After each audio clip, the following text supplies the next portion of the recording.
தர்மப்பெட்டி இருக்கிற இடத்தில் உபதேசம். மறுபடியும் இயேசு ஜனங்களை நோக்கி, நான் உலகத்திற்கு ஒளியாயிருக்கிறேன். என்னை பின்பற்றுகிறவன் இருளிலே நடவாமல் ஜீவ ஒளியை அடைந்திருப்பான் என்றார். அப்பொழுது பரிசேயர் அவரை நோக்கி, உன்னை குறித்து நீயே சாட்சி கொடுக்கிறாய், உன்னுடைய சாட்சி உண்மையானதல்ல என்றார்கள். இயேசு அவர்களுக்கு பிரதியுத்தரமாக, என்னை குறித்து நானே சாட்சி கொடுத்தாலும் என் சாட்சி உண்மையாய் இருக்கிறது.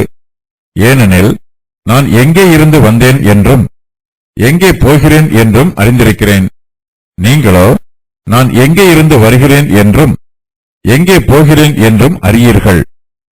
நீங்கள் மாம்சத்துக்கேற்றபடி நியாயம் தீர்க்கிறீர்கள், நான் ஒருவனையும் நியாயம் தீர்க்கிறதில்லை.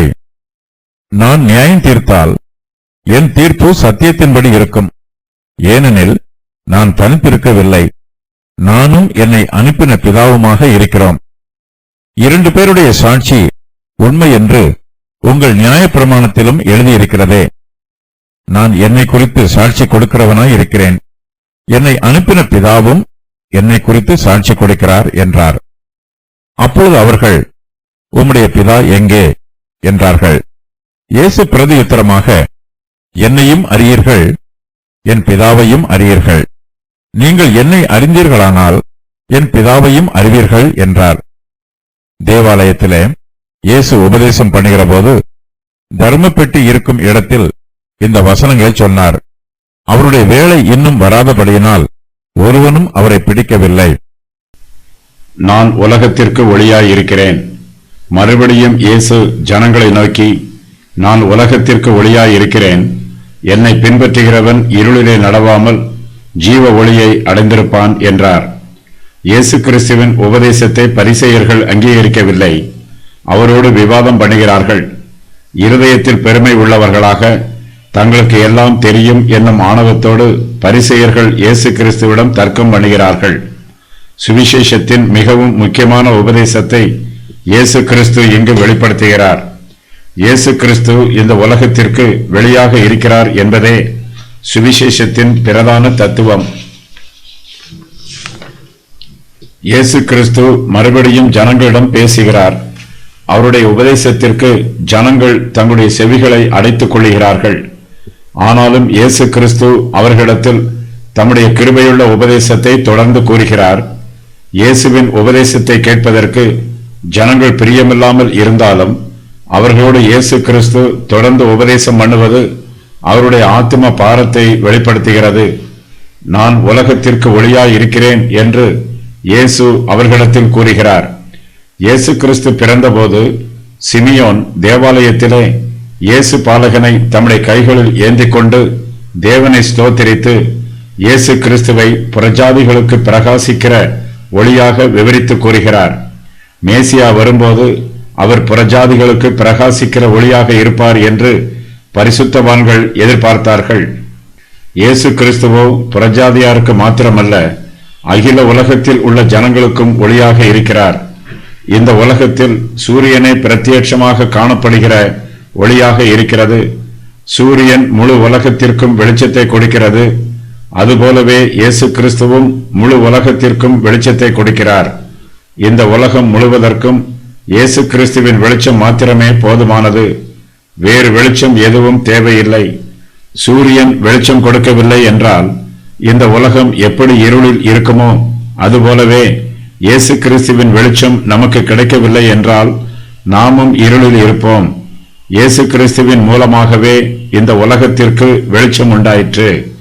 இயேசு கிறிஸ்து தம்மை உலகத்திற்கு ஒளியாய் இருப்பதாக கூறிவிட்டு மேலும் என்னை பின்பற்றுகிறவன் இருளிலே நடவாமல் ஜீவ ஒளியை அடைந்திருப்பான் என்று கூறுகிறார். இயேசு கிறிஸ்துவை பின்பற்றுவது நம்முடைய கடமை. இயேசு கிறிஸ்துவே மெய்யான ஒளியாக இருக்கிறார். இந்த ஒளியை பார்த்தால் மாத்திரம் போதாது. ஒளியை பார்த்து ஆச்சரியப்பட்டு பரவசம் அடைந்தால் மாத்திரம் போதாது. நாம் அந்த ஒளியை பின்பற்ற வேண்டும். அந்த ஒளியினிடத்தில் விசுவாசம் வைக்க வேண்டும். அந்த ஒளியின் வெளிச்சத்தில் நாம் நடக்க வேண்டும். ஏனெனில் இயேசு கிறிஸ்துவாகிய ஒளி நம்முடைய கண்களுக்கு மாத்திரமல்ல, நம்முடைய கால்களுக்கும் தீபமாய் இருக்கிறது. இயேசு கிறிஸ்துவை பின்பற்றுகிறவர்களுக்கு மிகுந்த ஆசீர்வாதம் உண்டு. அவர்கள் இருளிலே நடவாமல் ஜீவ ஒளியை அடைந்திருப்பார்கள். ஜீவ ஒளியானது இந்த உலகத்தில் நமக்கு ஆவிக்குரிய ஜீவனையும் பரலோகத்தில் நமக்கு நித்திய ஜீவனையும் தருகிறது. நாம் இயேசு கிறிஸ்துவை பின்பற்றும் போது பரலோகம் வரையிலும் அவரை பின்பற்றி செல்கிறோம். இயேசு கிறிஸ்து ஜனங்களிடம் ஒரு முக்கியமான சத்தியத்தை உபதேசம் பண்ணிக் கொண்டிருந்தார். ஆனால் யூத மார்க்க தலைவர்கள் அவருடைய உபதேசத்தை இடைமறித்து அங்கு விபசாரத்தில் பிடிக்கப்பட்ட ஒரு ஸ்திரியை அவரிடத்தில் கொண்டு வருகிறார்கள். சில பதிப்புகளில் இருப்பது போல யோவான் 7:53 முதல் 8:11 வரை உள்ள வசனங்களை எடுத்துவிட்டால் மறுபடியும் இயேசு ஜனங்களை நோக்கி என்னும் வாக்கியத்திற்கு பொருள் கூற முடியாது. யோவான் 7:52 வசனம் தொடர்ச்சியாகவும் இராது. சாதாரணமாக பண்டிகை 8 நாட்கள் மட்டுமே நடைபெறும். யூதர்கள் இதை 9வது நாளிலும் கொண்டாடுவார்கள். அப்போது எல்லோரும் விளக்குகளை ஏற்றி வைத்துக் கொள்வார்கள். வேத வாக்கியம் மேசியாவை விளக்காகவும் வெளிச்சமாகவும் ஒளியாகவும் விளக்குகிறது. இயேசு கிறிஸ்து இந்த விசேஷித்த நாளில் தாம் உலகத்திற்கு ஒளியாக இருப்பதாக கூறுகிறார். உன்னுடைய சாட்சி உண்மையானது அல்ல. அப்பொழுது பரிசேயர் அவரை நோக்கி, உன்னை குறித்து நீயே சாட்சி கொடுக்கிறாய், உன்னுடைய சாட்சி உண்மையானதல்ல என்றார்கள். இயேசு கிறிஸ்துவின் உபதேசத்தை பரிசேயர் அங்கீகரிக்கவில்லை. இயேசு கிறிஸ்து தம்மை குறித்து தாமே சாட்சி கொடுப்பதாக கூறுகிறார்கள். உன்னை குறித்து நீயே சாட்சி கொடுக்கிறாய், உன்னுடைய சாட்சி உண்மையானது அல்ல என்று கூறுகிறார்கள். இவர்களுடைய குற்றச்சாட்டில் நீதி இல்லை. இது அநியாயமான குற்றச்சாட்டு. இயேசு கிறிஸ்துவே தெய்வீக காரியங்களை நமக்கு வெளிப்படுத்தி இருக்கிறார். இயேசு கிறிஸ்து நமக்கு பரலோகத்தின் ரகசியத்தை வெளிப்படுத்தவில்லை என்றால் நமக்கு அதை பற்றி ஒன்றும் தெரியாது. ஆகையினால் இயேசு கிறிஸ்து தம்மை குறித்து சாட்சி கூறியே ஆக வேண்டும். இயேசு கிறிஸ்துவின் சாட்சி அவசியமானது, தவிர்க்க முடியாதது. பழைய ஏற்பாட்டு காலத்தில் மோசேயும் மற்ற தீர்க்கதரிசிகளும் கர்த்தருடைய வார்த்தையை பேசிய போது அவர்கள் தங்களை குறித்து தாங்களே சாட்சி கூறினார்கள். தேவனிடத்தில் இருந்து அவருடைய செய்தியை பெற்றுக்கொண்டு தாங்கள் பேசுவதாக கூறினார்கள். அவர்களுடைய சாட்சியை பரிசேயர்கள் அங்கீகரிக்கிறார்கள். ஆனால் இயேசு கிறிஸ்துவின் சாட்சியையோ இவர்கள் அங்கீகரிக்க மறுத்து விடுகிறார்கள். இயேசு கிறிஸ்துவை தேவனுடைய குமாரன் என்று நிரூபிப்பதற்கு பல சாட்சிகள் உள்ளன. அவர் நடப்பித்த அற்புதங்களும் அடையாளங்களும் அவரை தேவனுடைய குமாரனாக எவ்வித சந்தேகத்திற்கும் இடமின்றி நிரூபித்து காண்பிக்கிறது. ஆனால் இந்த பரிசேயர்கள் அந்த சாட்சிகளையெல்லாம் கவனித்து பார்ப்பதில்லை. தங்கள் கண்களை மூடிக்கொள்கிறார்கள். ஆனால் இயேசு கிறிஸ்து தம்மை குறித்து தாமே சாட்சி கூறும்போது பரிசேயர்கள் தங்கள் கண்களையும் செவிகளையும் விரிவாய் திறக்கிறார்கள். அவருடைய சாட்சி உண்மையானதல்ல என்று தங்கள் வாய்களை விரிவாய் திறந்து மறுதலிக்கிறார்கள். இயேசு கிறிஸ்துவின் சாட்சியில் இவர்களுக்கு சந்தேகம் இருக்கிறது. என் சாட்சி உண்மையாய் இருக்கிறது. இயேசு அவர்களுக்கு பிரதியுத்தரமாக, என்னை குறித்து நானே சாட்சி கொடுத்தாலும் என் சாட்சி உண்மையாய் இருக்கிறது. ஏனெனில் நான் எங்கே இருந்து வந்தேன் என்றும் எங்கே போகிறேன் என்றும் அறிந்திருக்கிறேன்.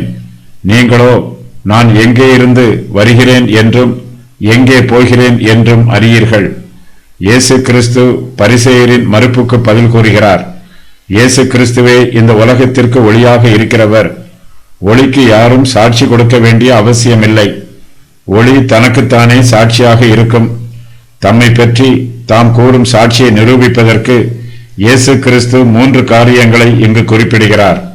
அவையாவன, தாம் எங்கே இருந்து வந்தார் என்றும் எங்கே போகிறார் என்றும் இயேசு கிறிஸ்து அறிந்திருக்கிறார். தாம் எங்கே இருந்து வருகிறார் என்றும் எங்கே போகிறார் என்றும் பரிசேயர்கள் அறியாதிருக்கிறார்கள்.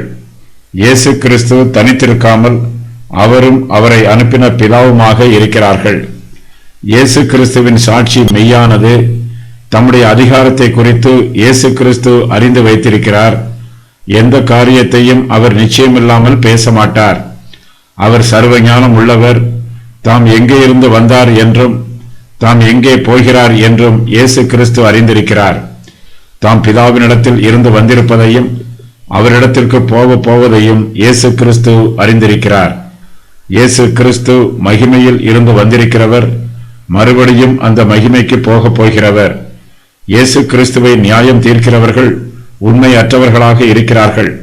அவரை நியாயம் தீர்ப்பதற்கு பரிசேயருக்கு எந்த தகுதியும் இல்லை. அவர்களுக்கு தேவனுடைய காரியங்களில் சிறிதும் ஞானமில்லை. அவர்கள் தேவனை பற்றி அறியாதவர்களாக இருக்கிறார்கள். இயேசு கிறிஸ்து எங்கே இருந்து வருகிறார் என்றும் எங்கே போகிறார் என்றும் பரிசேயர் அறியாதிருக்கிறார்கள்.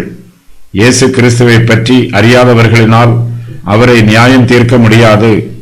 அவரை நியாயம் தீர்க்கும் தகுதி இவர்களுக்கு இல்லை. தாம் பரலோகத்தில் இருந்து வந்திருப்பதையும் பரலோகத்திற்கு போவதையும் இயேசு கிறிஸ்து அவர்களிடத்தில் கூறுகிறார். ஆனால் இயேசு கிறிஸ்துவின் வார்த்தைகளோ அவர்களுக்கு பரியாச வார்த்தைகளாக இருக்கிறது. அவர்கள் இயேசு கிறிஸ்து கூறிய வார்த்தையை விசுவாசிக்கவும் இல்லை, ஏற்றுக்கொண்டு அங்கீகரிக்கவும் இல்லை. தங்களுக்கு புரியாததை இவர்கள் நியாயம் தீர்க்க வேண்டும் என்று முன் வந்திருக்கிறார்கள். மாம்சத்திற்கு ஏற்றபடி நியாயம் தீர்க்கிறீர்கள். நீங்கள் மாம்சத்திற்கு ஏற்றபடி நியாயம் தீர்க்கிறீர்கள். நான் ஒருவனையும் நியாயம் தீர்க்கிறதில்லை. பரிசேயர்கள் பட்சபாதத்தோடு இருக்கிறார்கள். தங்கள் மாம்சத்திற்கு ஏற்றபடி அவர்கள் நியாயம் தீர்க்கிறார்கள். சட்டதிட்டங்கள் தவறாக இருக்கும் என்றால் தீர்ப்பும் தவறாகத்தான் இருக்கும். சட்டம் சரியாக இருந்தால்தான் தீர்ப்பும் சரியாக இருக்கும். யூதர்கள் இயேசு கிறிஸ்துவையும் அவருடைய சுவிசேஷத்தையும் வெளிப்பிரகாரமான தோற்றத்தின் பிரகாரம் தீர்ப்பு செய்கிறார்கள். இது மாம்சத்திற்கு ஏற்றபடி செய்கிற நியாய தீர்ப்பு. இயேசு கிறிஸ்துவால் இந்த உலகத்திற்கு ஒளியாக இருக்க முடியாது என்று அவர்கள் தங்கள் இருதயத்தில் தவறான சிந்தனையோடு இருக்கிறார்கள். சூரியன் மேகத்துக்குள் இருக்கும்போது சூரியனே அங்கு இல்லை என்று இவர்கள் மதியீனமாக நினைக்கிறார்கள். இயேசு கிறிஸ்துவின் மீது இவர்கள் அநீதியாய் தீர்ப்பு செய்கிறார்கள். இயேசு கிறிஸ்து ஒருவனையும் நியாயம் தீர்க்கிறதில்லை. ஆனால் இவர்களோ தங்களுடைய மாம்சத்திற்கு ஏற்றபடி நியாயம் தீர்க்கிறார்கள். என் தீர்ப்பு சத்தியத்தின்படி இருக்கும். நான் நியாயம் தீர்த்தால் என் தீர்ப்பு சத்தியத்தின்படி இருக்கும். ஏனெனில் நான் தனித்திருக்கவில்லை, நானும் என்னை அனுப்பின பிதாவுமாக இருக்கிறோம். இயேசு கிறிஸ்து தம்மை பற்றி கூறுகிற சாட்சி உண்மையாயிருக்கும். ஏனெனில் இயேசுவின் தீர்ப்பு சத்தியத்தின்படி இருக்கும். இயேசு கிறிஸ்துவும் அவரை அனுப்பின பிதாவுமாக சேர்ந்து இருப்பதினால் இயேசு கிறிஸ்துவின் தீர்ப்பு எப்போதுமே சத்தியத்தின்படி இருக்கிறது. பிதாவாகிய தேவன் குமாரனாகிய இயேசு கிறிஸ்துவை குறித்து சாட்சி கொடுக்கிறார். இயேசு கிறிஸ்து தம்மை தீர்ப்பு கொடுக்கிற நியாயாதிபதியாகவும் சாட்சியாகவும் வெளிப்படுத்துகிறார். நான் நியாயம் தீர்த்தால் என் தீர்ப்பு சத்தியத்தின்படி இருக்கும் என்று கூறுகிறார். இயேசு கிறிஸ்து நியாயம் தீர்ப்பார் என்றால் அந்த தீர்ப்பு மெய்யாகவே சத்தியத்தின்படி இருக்கும். ஆகையினால் இயேசு கிறிஸ்துவுக்கு விரோதமாக தீர்ப்பு செய்கிறவர்கள் எல்லோரும் ஆக்கினைக்கு உட்படுத்தப்படுவார்கள். இயேசு கிறிஸ்துவின் சாட்சியை பிதாவாகிய தேவன் அங்கீகரிக்கிறார். இயேசு கிறிஸ்து தம்முடைய தீர்ப்பை தனியாக கொடுப்பதில்லை. அவர் தனித்திருப்பதில்லை. இயேசு கிறிஸ்துவும் அவரை அனுப்பின பிதாவுமாக குமாரனும் பிதாவும் சேர்ந்தே இருக்கிறார்கள். பிதா குமாரன் இல்லாமல் தனியாக செயல்படுவதில்லை. ஆனாலும் குமாரன் தம்முடைய நாமத்தினால் தம்முடைய பிதாவின் சித்தத்தை செய்கிறார். பிதாவாகிய தேவனே குமாரனாகிய இயேசு கிறிஸ்துவை அனுப்பியிருக்கிறார். ஆகையினால் குமாரனுடைய தீர்ப்பு சத்தியத்தின்படி இருக்கிறது. 2 பேருடைய சாட்சி. இயேசு கிறிஸ்து தம்மை நியாயாதிபதியாக வெளிப்படுத்துவதோடு தம்மை சாட்சியாகவும் வெளிப்படுத்துகிறார். இயேசு கிறிஸ்துவின் சாட்சி மெய்யான சாட்சியாக இருக்கிறது. 2 பேருடைய சாட்சி உண்மை என்று நியாயப்பிரமாணத்தில் எழுதப்பட்டிருக்கிறது. தம்முடைய சாட்சியை உண்மையானது என்று நிரூபிப்பதற்காக இயேசு கிறிஸ்து யூதருடைய நியாயப்பிரமாணத்தை இங்கு மேற்கோளாக கூறுகிறார். 2 பேருடைய சாட்சி உண்மை என்று யூதருடைய நியாயப்பிரமாணத்தில் எழுதப்பட்டிருக்கிறது.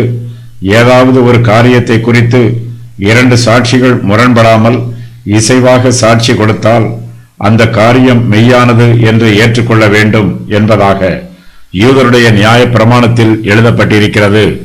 இந்த பிரயாணத்தை தம்மை பற்றி நிரூபிப்பதற்கு இயேசு கிறிஸ்து பயன்படுத்துகிறார். இயேசு கிறிஸ்து தம்மை பற்றி சாட்சி கொடுக்கிறார். அதே வேளையில் இயேசு கிறிஸ்துவை அனுப்பின பிதாவும் அவரை குறித்து சாட்சி கொடுக்கிறார்.